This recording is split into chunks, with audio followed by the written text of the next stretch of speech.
আজ ২৬ ফেব্রুয়ারি ২০২৬ সরকারি কর্মচারীদের দীর্ঘ প্রতীক্ষিত নবম পে স্কেল নিয়ে সচিবালয় থেকে অত্যন্ত গুরুত্বপূর্ণ আপডেট চলে এসেছে।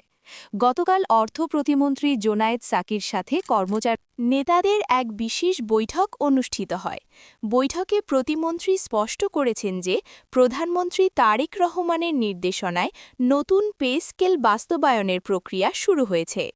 অর্থ মন্ত্রণালয়ের সূত্র মতে নবম বেতন কমিশন গত ২১ জানুয়ারি তাদের চূড়ান্ত প্রতিবেদন জমা দিয়েছে। এই প্রতিবেদনে বর্তমান বাজার দরের সাথে সঙ্গতি রেখে বেতন কাঠামো পুনর্গঠনের সুপারিশ করা হয়েছে।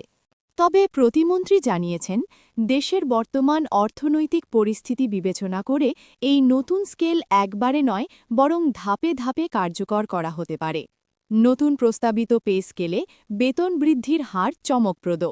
সর্বনিম্ন ২০তম গ্রেডের বর্তমান বেতন ৮,২৫০ টাকা থেকে বাড়িয়ে ২০,০০০ টাকা করার জোরালো প্রস্তাব করা হয়েছে। একইভাবে প্রথম গ্রেডের সর্বোচ্চ বেতন ১,৬০,০০০ টাকা করার সুপারিশ করেছে কমিশন। গড়ে প্রতিটি গ্রেডে ১০০% থেকে ১৪০% পর্যন্ত বেতন বৃদ্ধির সম্ভাবনা রয়েছে। বেতন বৃদ্ধির পাশাপাশি বাড়ি ভাড়া ভাতা, চিকিৎসা ভাতা এবং বৈশাখী ভাতার ক্ষেত্রেও বড় পরিবর্তনের কথা বলা হয়েছে। বিশেষ করে ১১ থেকে ২০ গ্রেডের কর্মচারীদের দীর্ঘদিনের বৈষম্য দূর করতে এই স্কেলে বিশেষ গুরুত্ব দেওয়া হয়েছে।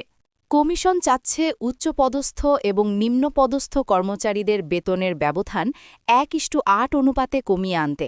তবে সরকারি কর্মচারী দাবি আদায় ঐক্য পরিষদ এই আশ্বাসে পুরোপুরি সন্তুষ্ট নয়।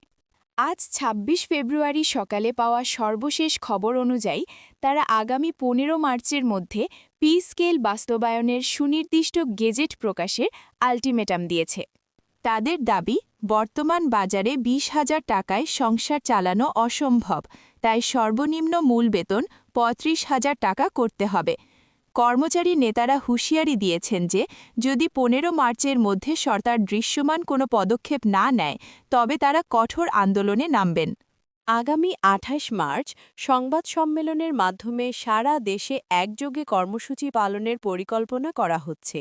ফলে আগামী কয়েক সপ্তাহ সরকারি দপ্তরগুলোর জন্য অত্যন্ত উত্তেজনাকর হতে যাচ্ছে।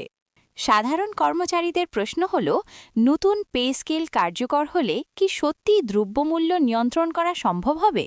সরকার বলছে বেতন বাড়ার সাথে সাথে বাজার মনিটরিং আরও জোরদার করা হবে। তবে চূড়ান্ত সিদ্ধান্ত আসার আগ পর্যন্ত সকল কর্মচারীকে ধৈর্য ধরার আহ্বান জানানো হয়েছে। নিয়মিত আপডেট পেতে আমাদের সাথেই থাকুন। আজ ২৬ ফেব্রুয়ারি পর্যন্ত নবম পে স্কেলের সর্বশেষ আপডেট ছিল এইটুকুই।